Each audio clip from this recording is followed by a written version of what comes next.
Vamos abrir, meus irmãos, a gloriosa palavra de Deus no texto do escritor Lucas, em que temos nos dedicado aqui pelas manhãs, estudando o livro histórico de Atos dos Apóstolos. Hoje iremos ao capítulo 4, versículo 5 até o 25. O sermão desta manhã, ele completa, meus irmãos, o desfecho do relato que Lucas começou a nos entregar lá no capítulo 3, onde nós vimos a cura de um homem paralítico. Nós estamos ainda dentro deste enredo. E era um homem que tinha essa dificuldade desde o seu nascimento.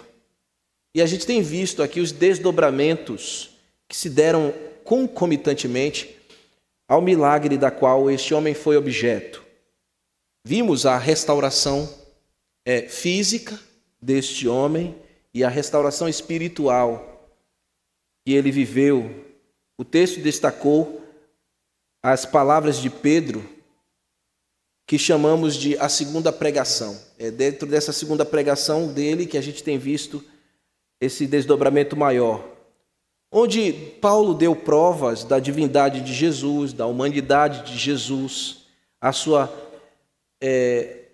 messianidade, a sua morte, a sua ressurreição. Pedro, nesta pregação, confrontou diretamente os israelitas sobre o pecado deles e o pecado de terem traído e de terem negado o Cristo que lhes foi enviado. Ele também denunciou a ignorância moral e a ignorância espiritual, e chamando aquela audiência, naquela pregação, ao arrependimento, para que pudesse chegar até eles tempos de refrigério. E, como também eu disse a vocês, que era eles acolherem o Evangelho, terem seus pecados perdoados, como também um dia viverem justiça e paz perene em um reino milenar, quando este Cristo regressar a este mundo para governar todas as nações da terra. Com o resultado desta pregação, pela ação do Espírito Santo, nós vimos que aproximadamente 5.000 almas reconheceram seus pecados e creram no Senhor Jesus Cristo.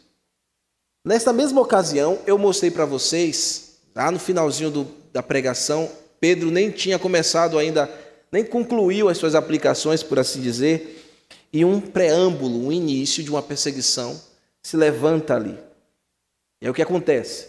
Eles foram custodiados, Pedro e João foram custodiados pela guarda do templo. Obrigado, querida.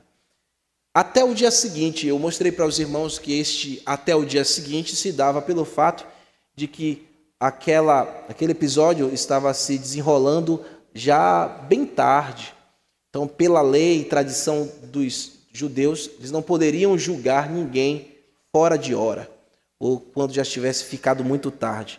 Então, eles prenderam os nossos irmãos, os nossos apóstolos, e agora eles estão custodiados.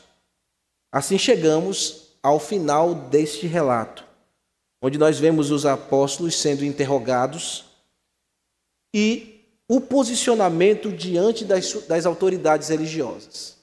Então, os nossos apóstolos estão custodiados, presos, detidos, e nós veremos aqui qual será a intenção desses líderes religiosos e o posicionamento dos nossos irmãos.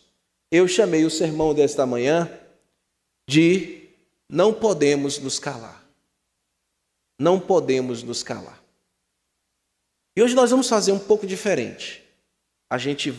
Eu vou dividir, de fato, o sermão em 3 partes, em 3 cenas, mas a gente não vai ler o texto juntos, não. A gente vai acompanhando a leitura enquanto eu vou explicando o texto, tá bom? A gente não vai fazer aquela leitura como a gente sempre faz, de pé, mas aí mesmo, sentadinhos, vocês reverentemente vão acompanhar comigo cada verso, cada porçãozinha, para a gente ir vendo como isso vai se desdobrando, né? Como a gente vai garimpando aqui no texto algumas verdades que a gente não vai conseguir exaurir tudo, não.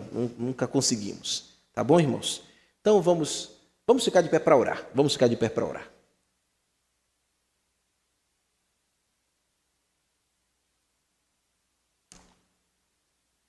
Senhor, nós pedimos a tua iluminação. A iluminação que é a ação do Espírito Santo enquanto o crente abre as Escrituras para considerá-la.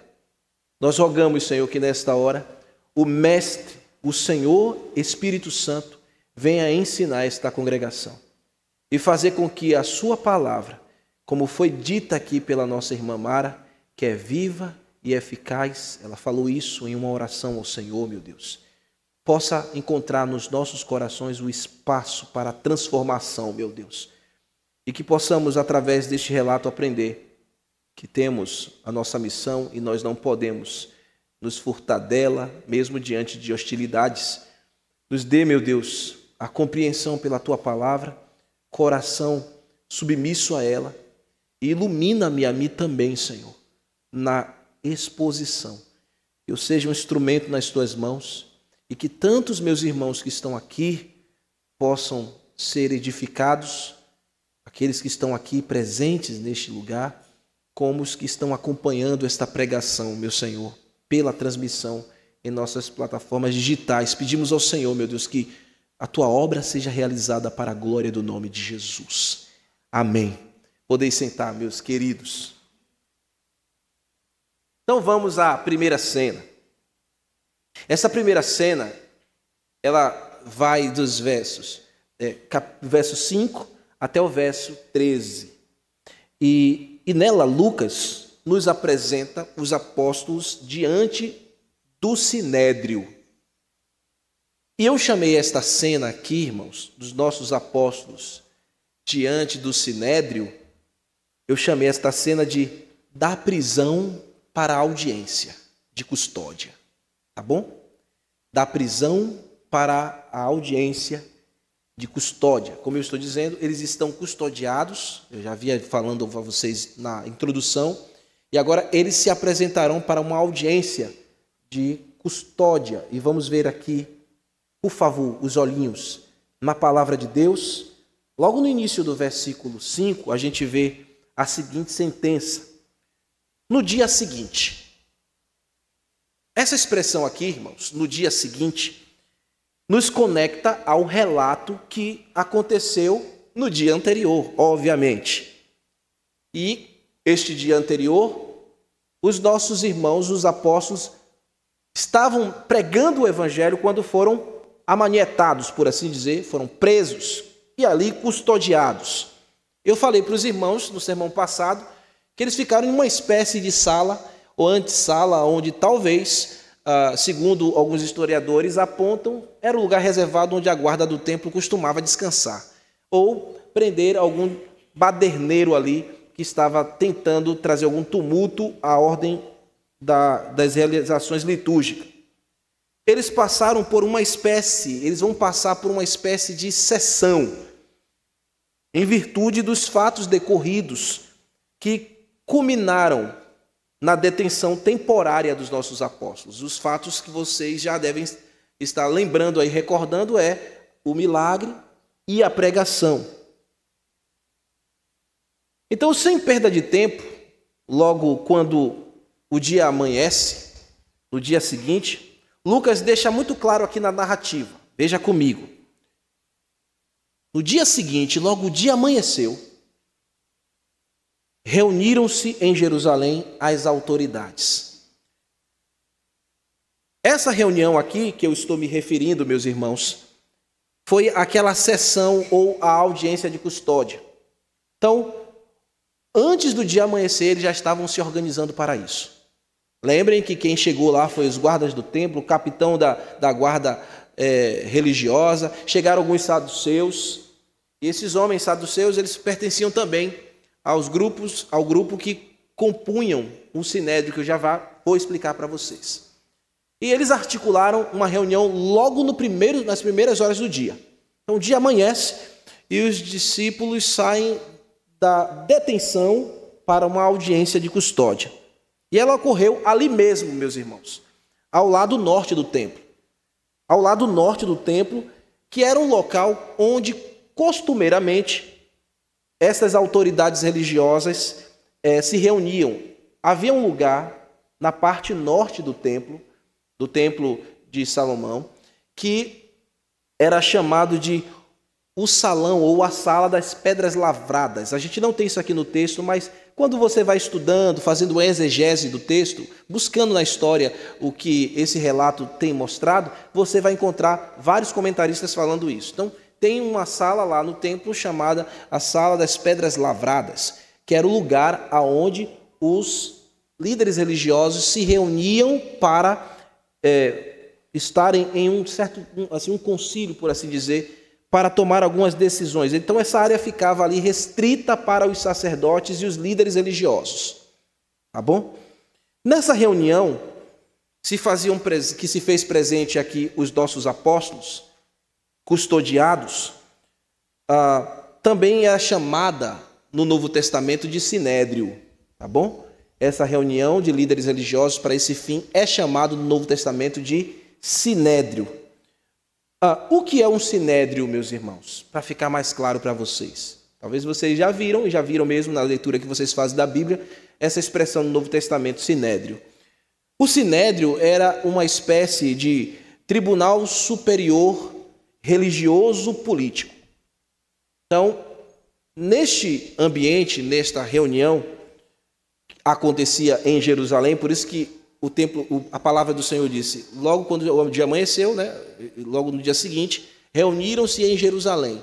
Reuniram-se no templo, que ficava em Jerusalém.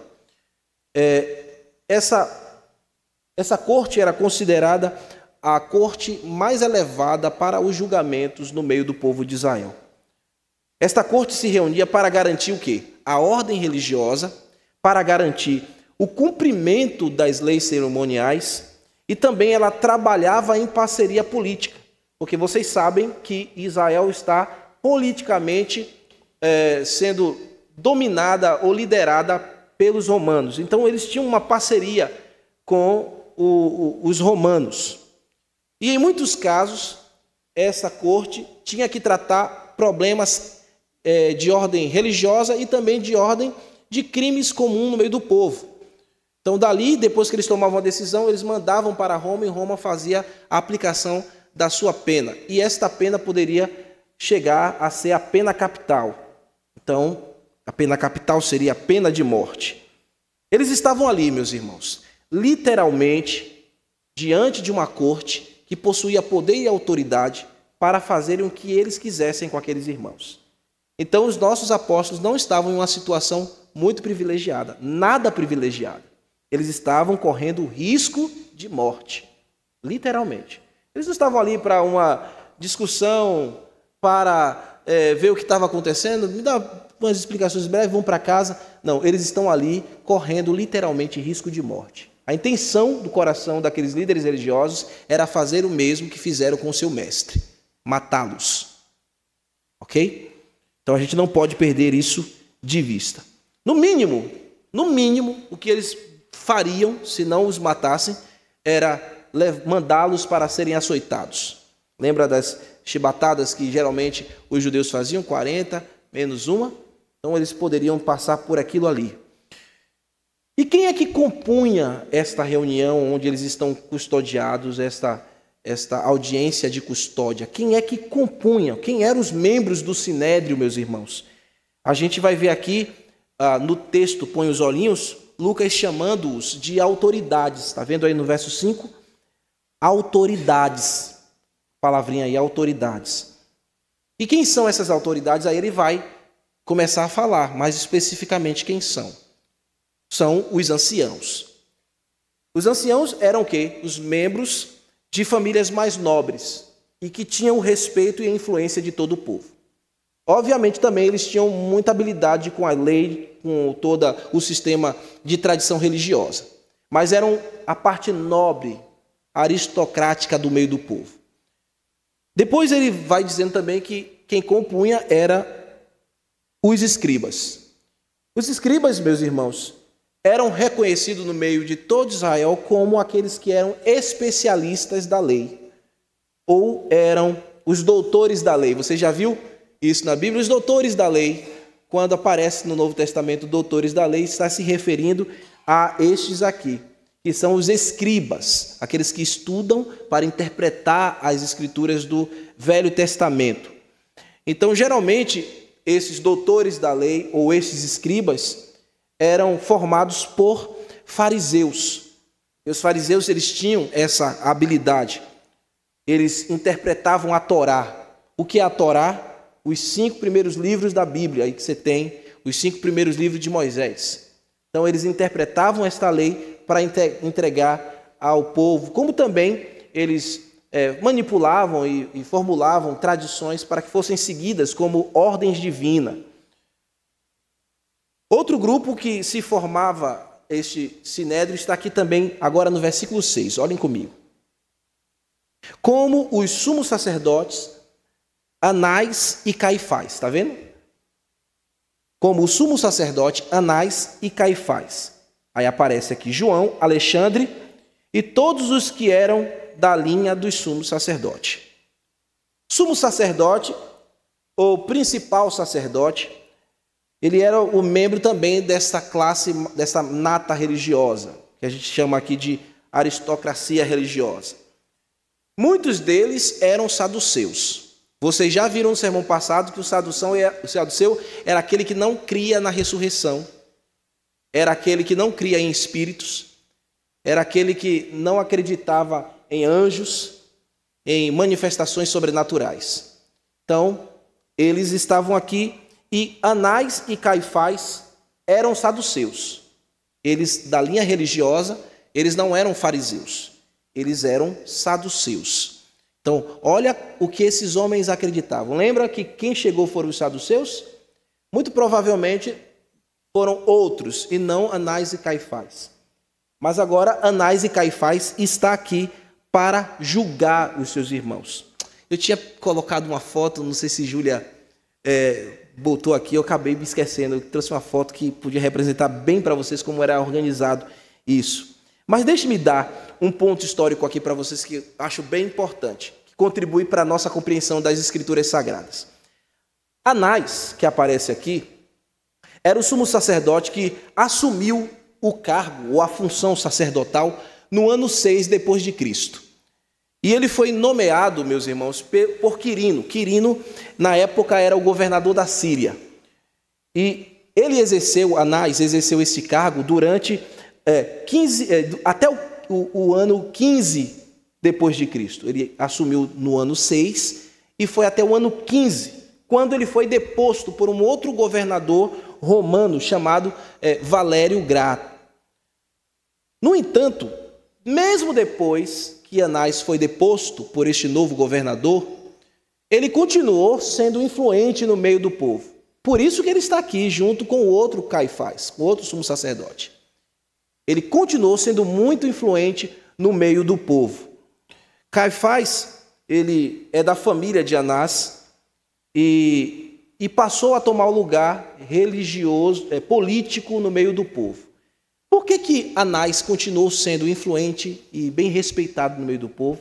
Porque na lei do povo, na lei dos judeus, lá em Deuteronômio, lá em Números, mostra que o sumo sacerdócio é uma função vitalícia, enquanto vivesse.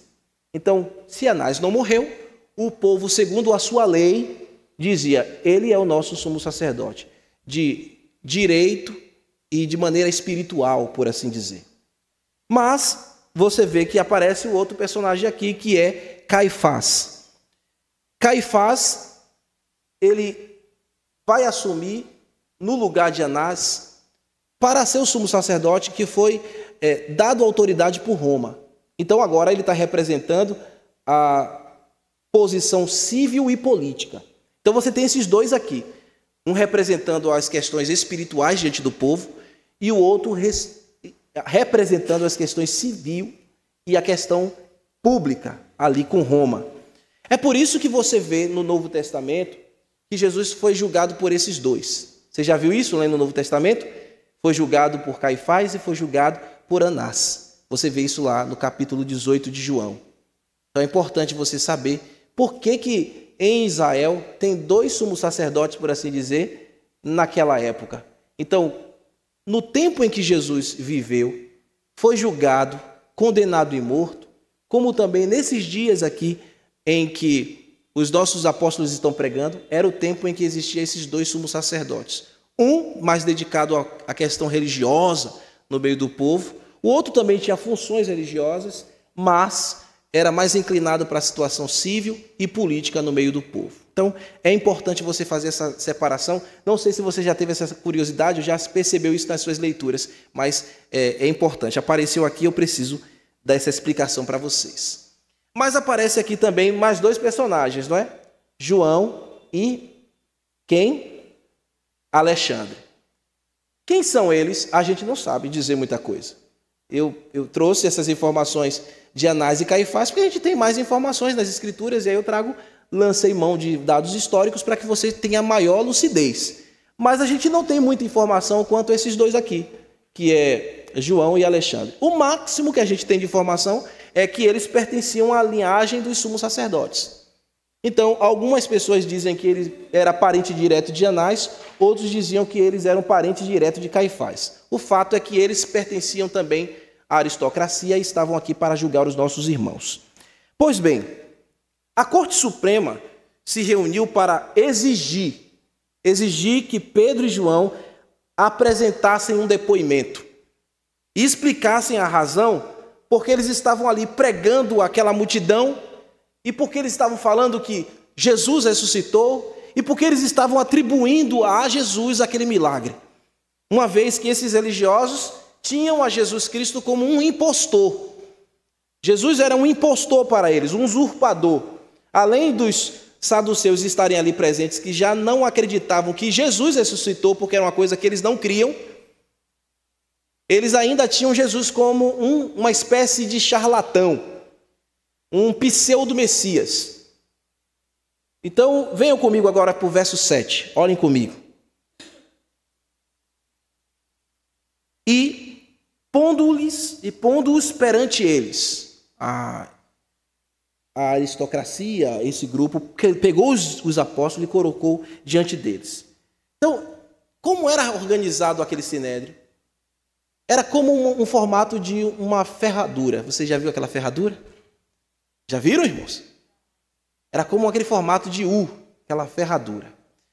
Os componentes ficavam em meio círculo. O sumo sacerdote virgente ficava na frente e o acusado ficava no meio para ser interpelado. E no caso aqui, quem eram os acusados? Os nossos apóstolos. Então o desenho era esse: rodeado ou semi-rodeados pelos líderes religiosos da mais alta cúpula de Israel, em um ambiente muito hostil, onde dali eles poderiam ser condenados para a morte, a pena máxima capital. O sumo sacerdote na frente e eles ali sendo interpelados ou pressionados. Então, meus irmãos, vejam agora comigo aqui a sequência do verso 7. Eles estavam diante desse tribunal e os arguíram. Como, que poder ou em nome de quem fizeste isto? É uma pergunta capciosa aqui. Lembrem, eles estão diante de um tribunal para dar um veredito. Então, é uma pergunta capciosa, para que eles pudessem escorregar, cair em descumprimento da lei de alguma forma e assim serem condenados à morte. Eles estão aqui inquirindo diretamente com relação àquele milagre que eles acabaram de realizar por obra do Espírito Santo. Mas em face desta pergunta aqui, que eu estou dizendo que é capciosa, veja a resposta que vai do verso 8 ao verso 10, uma resposta poderosa, um depoimento poderoso que Pedro passa a assumir, passa a falar. Veja o verso 8. Então Pedro, cheio do Espírito Santo. Isso aqui é muito precioso, meus irmãos. Para coisas capciosas da vida, o que é que nós precisamos? Do Espírito Santo. Quando uma coisa chega para nos fazer escorregar, o que é que você precisa? Da força, do poder, do mover do Espírito Santo na nossa vida, que nos dá a coragem, a ousadia. e não nos deixa temer na hora que o mundo tenta nos acuar diante de situações hostis em que a nossa vida está por um fio. Então, esses homens não estão em uma situação fácil, mas Pedro, cheio do Espírito Santo, o destaque aqui para que Pedro está cheio do Espírito Santo, não depõe contra o fato de João não estar também. João está, mas lembre que Pedro é sempre aquele que toma a dianteira. E aqui estamos na fase do livro onde esse personagem Pedro está sendo evidenciado na história. Então, os dois estão cheios do Espírito Santo, mas é Pedro que fala. Pedro se adianta para falar. E vejam, meus irmãos, a autoridade que ele vai dizer. Lhes disse, autoridades do povo e anciãos. Visto que hoje somos interrogados a propósito do benefício feito a um homem enfermo e do modo por que foi curado. Olhe só, dá uma pausa aqui nesse discurso dele. Pedro depõe aqui diante desses líderes religiosos, dizendo, não é cabível isso que vocês estão fazendo. Nós não fizemos mal algum a ninguém. Nós fizemos o bem. Fomos instrumentos para o bem. A ninguém fizemos mal, não insultamos a ninguém e nem insultamos a nossa lei ou a tradição do nosso povo. Aquele grande sinal operado na vida daquele homem foi resultado da fé do nome de Jesus Cristo. E por isso Pedro está falando aqui em depoimento. E cheio do Espírito Santo, ele não somente vai falar isso, mas ele também vai denunciar o pecado daqueles que estão inquirindo eles. Veja aqui no verso 10. Tomai conhecimento. Ele vai dar testemunho e vai glorificar a Jesus Cristo no meio de uma reunião onde todo mundo odiava Jesus. Tomai conhecimento, vós e todo o povo de Israel, de que em nome de Jesus, o Nazareno, a quem vós crucificastes, e a quem Deus ressuscitou dentre os mortos, sim, em seu nome é que este está curado perante vós. Pedro está denunciando o pecado deles terem crucificado a Jesus, o Cordeiro Santo de Deus. E no mesmo fôlego ele mostrou que quem realizou aquela obra foi o Senhor, e ele não deveria ficar no esquecimento. Por isso eles não poderiam se calar. Porque o Pai glorificou o Filho, Jesus Cristo de Nazaré, ressuscitando dentre os mortos e curando aquele homem. É isso que Pedro está dizendo. Jesus foi vindicado pelo Pai quando foi ressuscitado, mesmo vocês matando ele. O Pai o honrou, trazendo de volta à vida, e ele curou este homem que vocês viram. No verso seguinte, Pedro vai dar mais informação aqui, ele vai contribuir mais no seu discurso aqui, no verso seguinte aqui, e ele vai estar citando Salmos 118, versículo 22. Olhe comigo o verso 11. Este Jesus é a pedra rejeitada que vós, os construtores, esse Jesus é a pedra rejeitada por vós, os construtores, o qual se tornou a pedra angular. O que Pedro está dizendo aqui? Que Jesus Cristo que foi rejeitado, ele é o fundamento. Ele é o fundamento de todas as coisas. O fundamento não era aqueles homens. O fundamento não era as tradições daqueles homens. O fundamento não era nem mesmo a lei que eles estudavam. O fundamento é Jesus Cristo. É isso que Pedro está dizendo. O fundamento de todas as coisas, a pedra angular é Jesus. Ele é o fundamento verdadeiro da fé. Ele é o fundamento daquele milagre. Ele é o realizador daquele milagre que ocorreu na vida daqueles homens. Pedra esta que foi rejeitada, fundamento este rejeitado por aqueles homens. Pedra angular também pode ser interpretada por nós como a rocha Jesus Cristo é a rocha, é o fundamento para a fé de todo aquele que crê. Ele se tornou fundamento para aquele homem que foi curado. Então Pedro está deixando claro aqui que Deus Pai resolveu edificar todas as coisas no seu Filho, aquele que foi morto na cruz. Então o apóstolo está derrubando aqui, através desse argumento de que ele é o fundamento de todas as coisas, ele está derrubando todo o moralismo daqueles líderes religiosos naquela hora. Está derrubando, destruindo todo o moralismo, todo o efeito legalista daquele povo naquele momento. Então, meus irmãos, veja aqui no verso 12, Pedro vai deixar mais claro para os seus inquiridores e membros daquele tribunal que salvação só procede de Jesus. Verso 12. E não há salvação em nenhum outro. Ele é o fundamento e ele é a salvação. Como eu estava dizendo para vocês, Pedro está derrubando, naquela hora ali, o moralismo e o legalismo, porque a forma moral de viver que esses líderes religiosos diziam era a forma de se salvar. O cumprimento da lei era a forma de se salvar. Mas Pedro está dizendo que quem salva é aquele que é o fundamento. Quem é salvo é quem está fundamentado em Jesus. E ele diz aqui, e não há salvação em nenhum outro, porque abaixo do céu não existe nenhum outro nome dado entre os homens, pelo qual importa que sejamos salvos. Amém? Não é Moisés, não é ritos religiosos, não é nenhum aristocrata religioso. Quem salva, quem liberta, quem cura é o fundamento, é Jesus, onde todos nós aqui esta manhã estamos firmados. Nós estamos firmados no fundamento que é Jesus. E é Ele que nos salva. Ele continua nos salvando. Ele continua nos sustentando.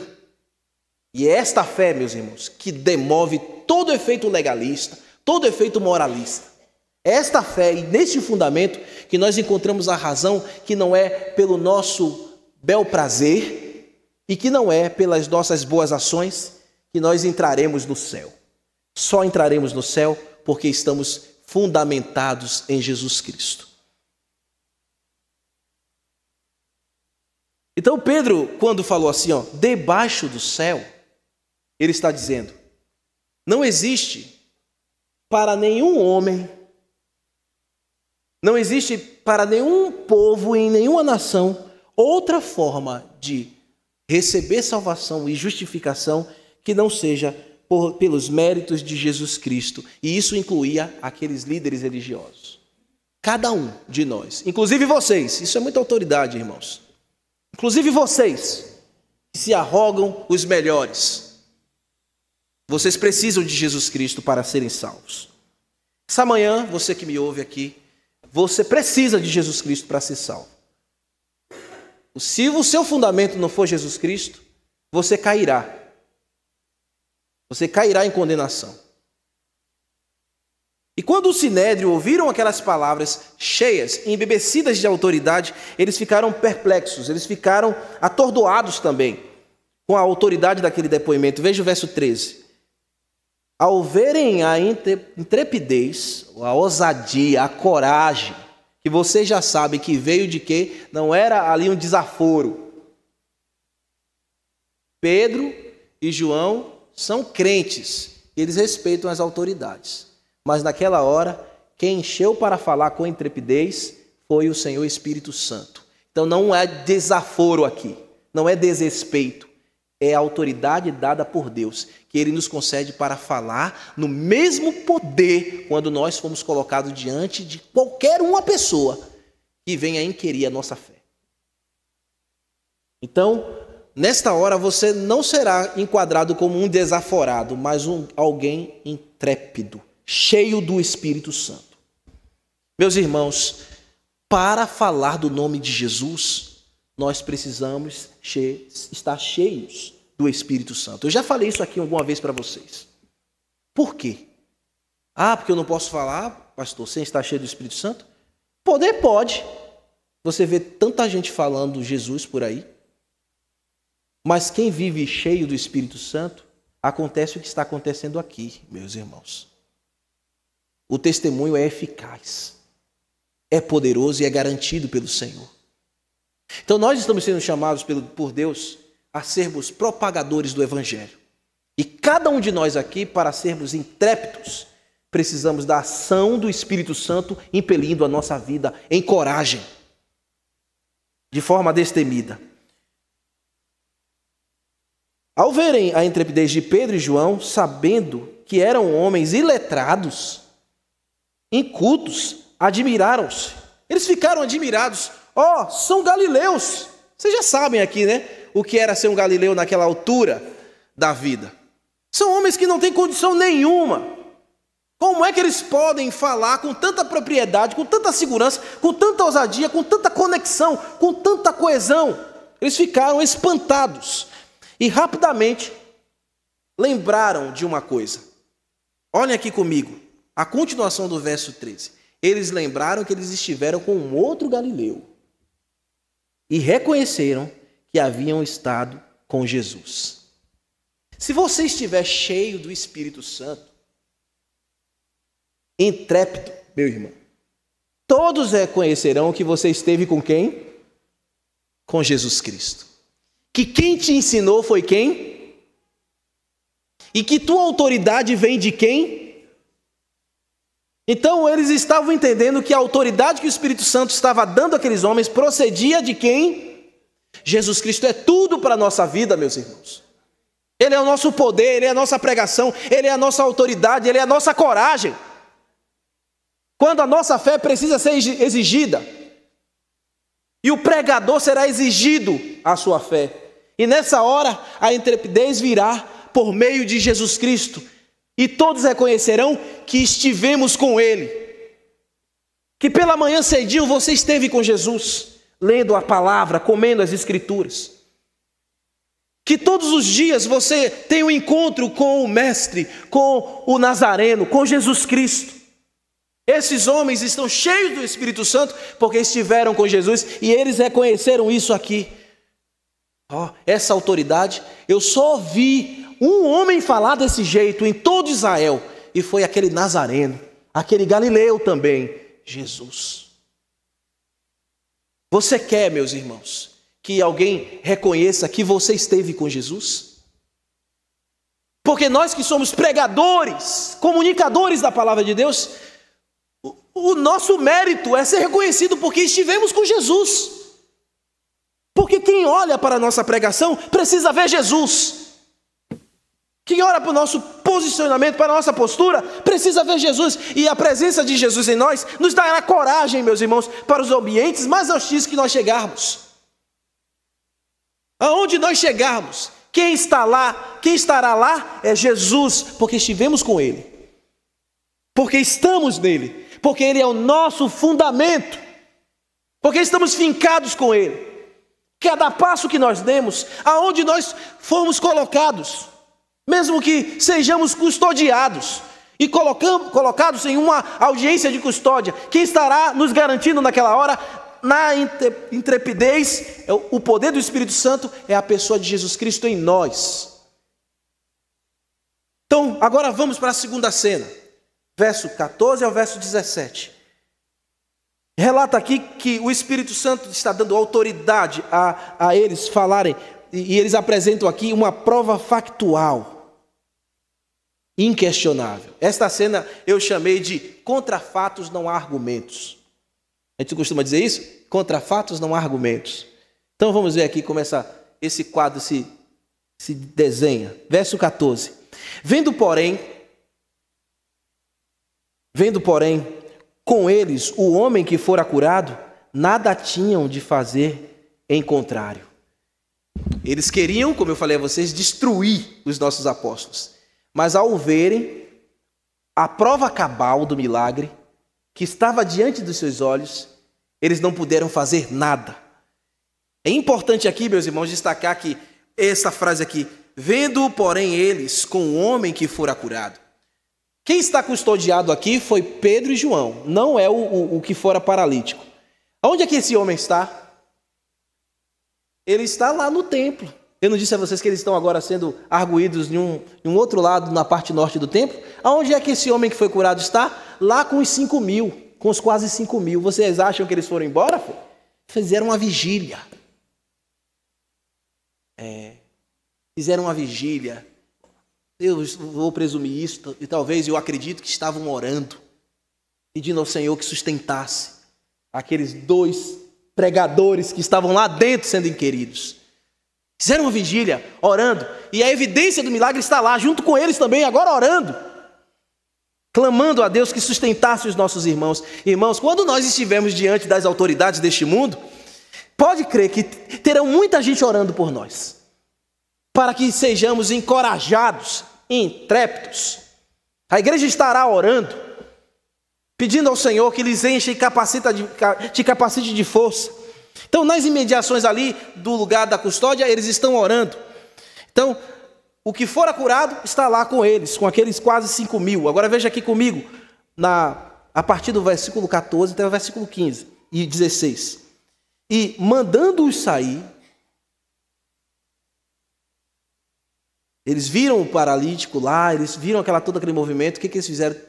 Vamos interromper essa audiência aqui. Então, mandando-os sair do sinédrio, consultavam entre si, dizendo: que faremos a estes homens? Pois, na verdade, é manifesto diante de todos os habitantes de Jerusalém que um sinal notório foi feito por eles, e não podemos negar. É como se eles estivessem arrazoando entre eles. Vocês viram a forma com que eles falaram? A força com que eles falaram? O poder nas suas palavras? E além disso, há evidências aqui incontestáveis. A postura daqueles homens, e este homem que era paralítico, saltitando, gritando, clamando a Deus. Nós não podemos ir contra estes fatos. Não temos argumentos para isso. Este ex-paralítico está lá fora, não podemos fazer nada contra eles. Diante dessas evidências, não há o que fazer. Então, meus irmãos, eles reconheceram que o milagre aconteceu. Só que a gente viu no verso aqui que eles não reconheciam que o milagre foi feito por Jesus. Eles insistiam pela dureza dos seus corações que aquela operação foi realizada por Pedro e João, embora Pedro e João já houvessem dito: não foi a nossa piedade, não foi a nossa força. Lembra da pregação passada? Foi o nome, a fé no nome de Jesus. E ele acabou de dizer aqui na audiência: foi no nome de Jesus. Mas eles insistiam em dizer que era Pedro e João, para não reconhecer que era o nosso Salvador. Assim são os homens duros, irmãos. Eles ouvem a verdade, eles se deparam com a verdade, mas eles insistem em continuar quanto mais no erro. Dureza de coração. Não aceitam a verdade diante dos seus próprios olhos. É por isso, irmãos, que o Evangelho também condena. Porque ela mostra com clareza a realidade do homem. Ele sabe que Jesus morreu na cruz, ele sabe que Jesus é que faz milagre, mas ele vira as costas, ele rejeita. Aí você está vendo aqui. Tem milagres, não é, irmã Uda? Tem milagre acontecendo, tem evidência, mais de 5.000 homens gritando o nome de Jesus lá fora, e esse povo dizendo: não, foi o homem, foi Pedro e João, não tem, não. Isso é dureza de coração. E a pior coisa é um coração duro, que não atende aos milagres que o Senhor faz, que não atende à palavra de Deus, que não atende à manifestação do Senhor. Então, meus irmãos, contra fatos não há argumentos. Mas o que as pessoas fazem quando os fatos provam que não há argumentos? Eles começam a montar provinhas. Eles começam a manipular as coisas, como fizeram com Jesus Cristo. Não tinham como acusar Jesus e levantaram testemunhas falsas. Vocês se lembram disso? Vejam aqui o verso 17, olha no texto. Mas para que não haja maior divulgação entre o povo, ameacemo-los, para que não falem mais neste nome, a quem quer que seja. A manipulação aqui é: vamos, a partir de agora, ameaçá-los. Vamos amedrontá-los. Eles não estão mostrando que estão cheios de coragem? Vamos agora tirar a carta da manga e vamos ameaçá-los aqui. Então, no meio do intervalo da sessão, eles passaram a buscar uma solução. E a solução que eles tiveram foi isso: olha, nós não podemos negar o que aconteceu. O que nós podemos fazer é calá-los. Vamos calá-los. Então, meus irmãos, as pessoas não podem ir contra o fato de que Jesus mudou a nossa vida. Amém? Ninguém pode ir contra o fato de que Jesus mudou a nossa vida, transformou a nossa história. Ninguém pode dizer que não. Alguém pode dizer que não aqui? Pode, irmã Alice? Alguém dizer que Jesus não mudou a sua vida? Você é a prova cabal. Cada um de nós aqui somos prova cabal de que Jesus mudou a nossa vida. Eu reconheço, você reconhece. O homem que eu era e hoje quem eu sou, quem você era e hoje quem você é, somos prova cabal. E ninguém pode dizer não. Quem poderá emitir a acusação contra um escolhido? Se é o Senhor que o justifica, disse Paulo. Mas o que acontece aqui? Embora eles não possam mudar essa realidade, porque nunca mais poderão mudar, fomos transformados, somos outras pessoas. Eu não sou mais quem eu era. Você não é mais quem você foi. E ninguém vai poder fazer-nos retroagir. A nossa salvação está sustentada no fundamento que é Jesus. Ninguém muda isso. Mas o que eles podem fazer? Eles podem querer nos fazer calar. Eles podem querer nos fazer abafar, sufocar, nos ameaçando. A palavra grega para ameaça aqui, meus irmãos, ela comunica a ideia de que eles foram intensamente. Está no auristo aqui que comunica que aquilo aconteceu de fato e foi concreto. Eles foram ameaçados intensamente, eles sofreram intimidação. E foi algo profundo, de maneira advertidamente severa. Eles foram truculentos. A palavra aqui, ameaça, está bonitinho aqui para a gente. Mas na realidade, no grego, é truculência. Eles foram truculentos com aqueles pregadores. A ideia aqui é de coerção. Eles, meus irmãos, tentaram coagir os nossos irmãos, impingindo neles terror, medo, angústia. A intenção era prejudicar o equilíbrio mental dos nossos irmãos. Nós não podemos mudar o fato daquele milagre, mas vamos amassá-los, vamos esmagá-los aqui, as suas emoções, vamos causar o pânico neles. É o que o mundo tenta fazer com a igreja. Mas não tem demônio, não tem pânico, não tem pressão do mundo, não tem nada que nos faça calar. Nada vai tirar a nossa voz. Nada vai mudar o fato do que Jesus fez em nossa vida. E porque se nós estamos certos do que Ele mudou a nossa vida, nós iremos anunciar essa verdade a todos que cruzarem o nosso caminho. E vamos falar com toda a intrepidez. E o Senhor nos sustentará, mesmo que o mundo se levante, que os religiosos se levantem para querer abafar a nossa fé. Ela se levantará mais forte, a voz será ainda mais alta, e Jesus será mais uma vez glorificado. E nessa hora ouvirão, e Ele salvará. Então, meus irmãos, o medo daqueles religiosos era que a hegemonia deles acabasse, que eles fossem trocados por Jesus. Porque quase 5.000 homens fizeram isso. Agora são seguidores de Jesus, não da lei e não da aristocracia religiosa. Estão mais no jugo desses homens. O Senhor quebrou a corrente do pescoço daqueles homens. E eles estão com medo de perder a hegemonia. E eles estavam querendo intimidar os nossos irmãos. Veja aqui a última cena. A última cena a gente vê o veredito da imposição, mas a gente vê a posição dos apóstolos. E eu chamei de pregadores do evangelho não se calam. Pregadores do evangelho não se calam. A hostilidade? Há. Quando uma igreja local, meus irmãos, está comprometida com o evangelho, em pregar a verdade, governo se levanta, homens se levantam, sistemas deste mundo se levantam para fazer aquela igreja calar. Então se prepare, meu irmão. Se prepare. Porque nós não estamos aqui para parar, porque estes se levantaram. Porque quem nos levantou para anunciar foi Jesus. Nós temos uma mensagem poderosa que liberta o pecador, que faz milagre. Nós temos o nome de Jesus para falar e ninguém terá poder de nos impedir.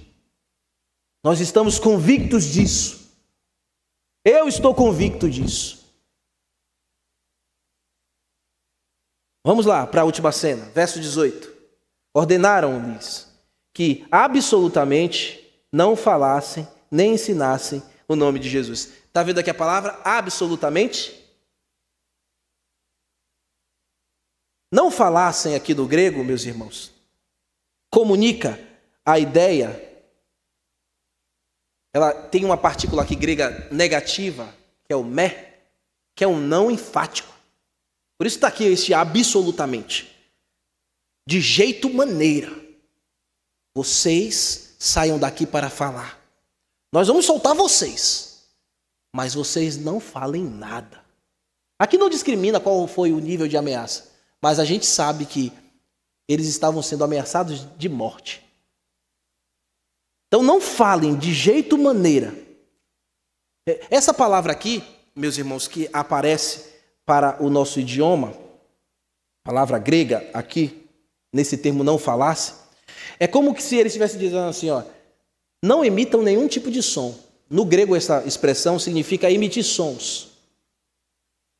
Como a metonímia, na nossa figura de linguagem. Quando a gente quer, é mais ou menos isso. Não é isso mesmo, mas é mais próximo do que a gente entende, né?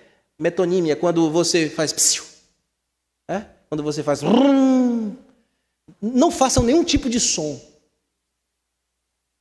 que corroborem para anunciar que aquele milagre aconteceu no nome de Jesus. Nem mesmo isso, porque se nós ouvimos, vocês vão pagar ou podem pagar com a própria vida. Nem mesmo um som. E corroborando a isso aqui, eles falaram assim, vocês não falem do nome de Jesus, não expressem que foi ele que curou aquele paralítico, e não falem que ele ressuscitou, não comuniquem essas coisas. O segundo sentido dessa imposição deles aqui está na expressão, nem ensinem no nome de Jesus, que está também corroborando aquele sentimento de absolutamente não. Porque aqui no grego tem duas palavrinhas aqui, medé, que é o me, que é o não enfático, o dé, que é uma conjunção, né? E quando se junta aí o medé, é para dar um não ainda muito mais asseverado, no sentido de que está se somando aquilo que ele havia dito. Ele está dizendo, nem um pio você possa dar. Vocês não sairão daqui para falarem, trocando em miúdos. Eles estavam querendo fechar a boca do testemunho do milagre e do testemunho de quem operou de fato o milagre, Jesus Cristo. Veja o verso 19 e o verso 20. Mas Pedro e João responderam. Esse mais aqui é a virada da chave da porta. É a fechadura da porta, está mudando. Estão sendo coagidos. Mas, vamos lhe matar se vocês fizerem isso. Aí Pedro disse, mas Pedro e João responderam, julgai se é justo diante de Deus ouvir antes a vós outros do que a Deus. A quem nós estamos dispostos a obedecer neste mundo? Quando tentarem nos calar? É a Deus ou aos homens? A ideia aqui está muito clara. Pedro e João não se deixaram intimidar. Nós não iremos obedecer a homens, é o que ele está dizendo. Nós não iremos seguir o conselho de vocês, que é diabólico, que é humano, que está impregnado de sórdidos pensamentos. Nós não iremos obedecer, porque nós ouvimos um dia Jesus falar. O que eles ouviram um dia Jesus falar? Não tenham medo quanto colocarem vocês diante das autoridades, porque naquela hora o Espírito Santo encherá a sua boca. Um dia o Senhor Jesus mesmo disse para eles: não tenham medo dos homens que podem matar a alma, mas não pode lançar a alma e o corpo no inferno.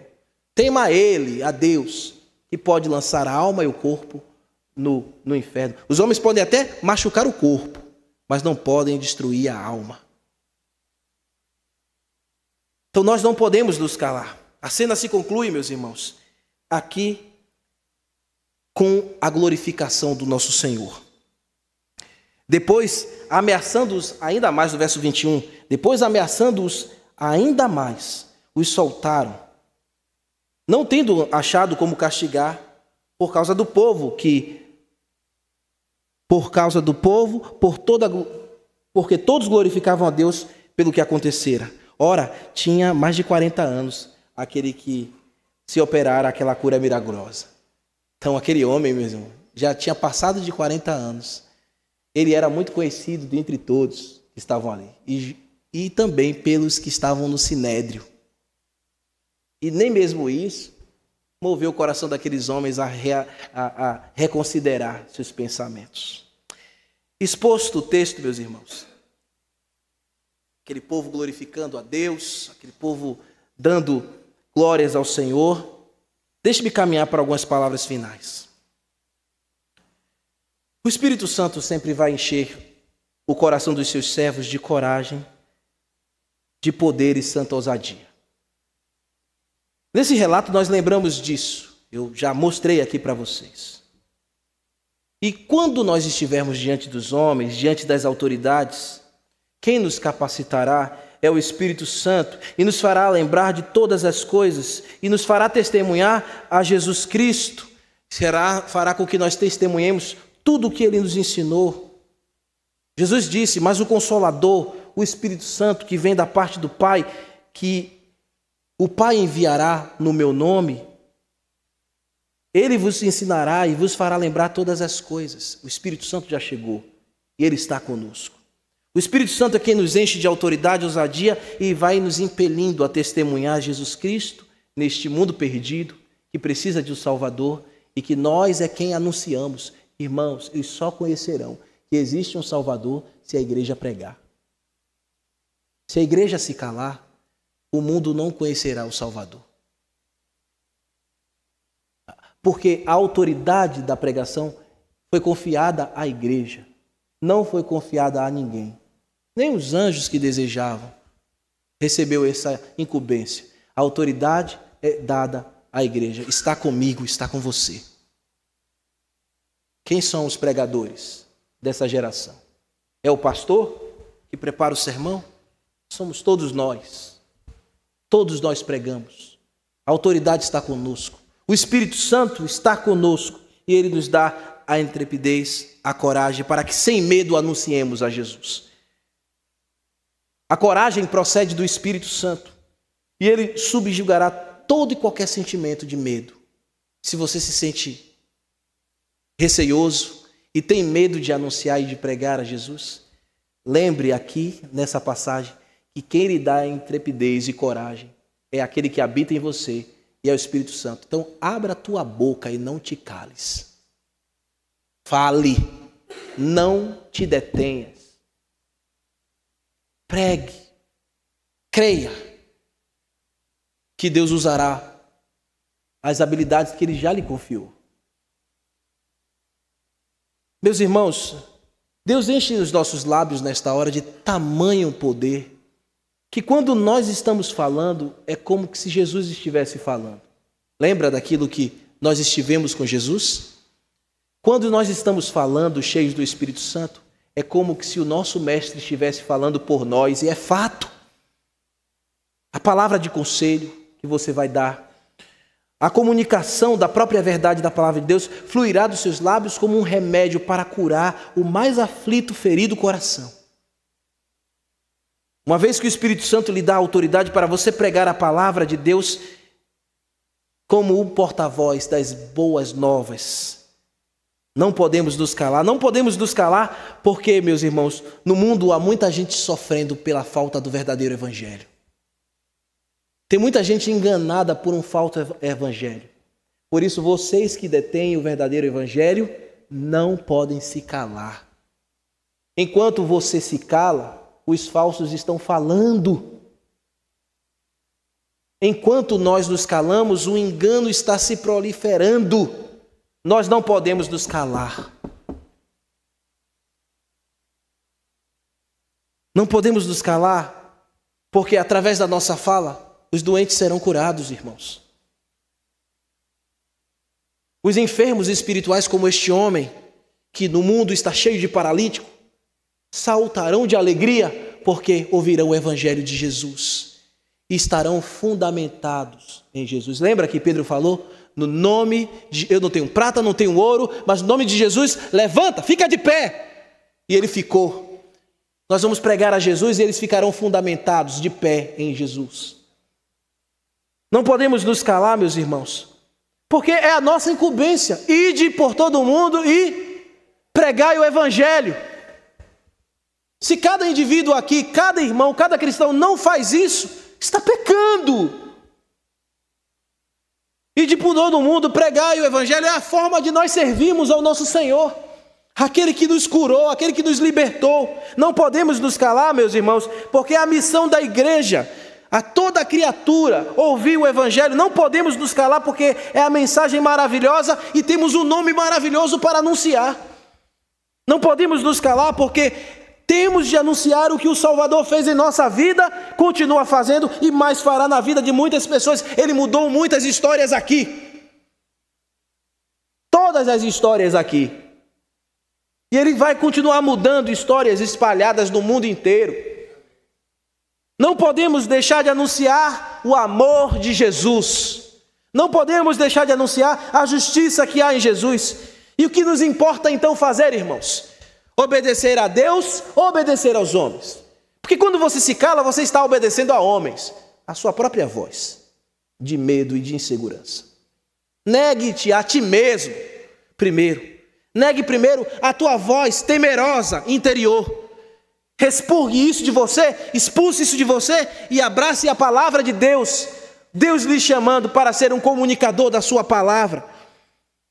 Sua resposta, a sua postura diante desta pregação vai lhe mostrar como você vai caminhar daqui para frente, rejeitando as paráfrases carnais deste mundo, diabólicas deste mundo, e se dispondo a obedecer ao chamado do Senhor. Lembra dos primeiros dias, quando você se converteu? Você era um tagarela da fé, como chamaram Paulo ali no Areópago.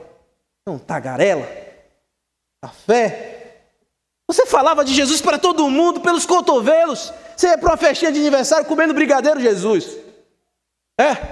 Tudo. Você ia para o barbeiro, Jesus. Você ia no salão fazer a sua unha bonita, Jesus. Jesus. Jesus era o seu assunto. Jesus era tudo para você. E hoje, nós não podemos nos calar. Nós não podemos temer. Mesmo que o mundo venha nos coagir, nós iremos continuar falando e anunciando o que Jesus fez na nossa vida e o que Ele vai mais fazer na vida de muitos homens. Então, meus irmãos, vamos ficar de pé, vamos orar, agradecidos a Ele.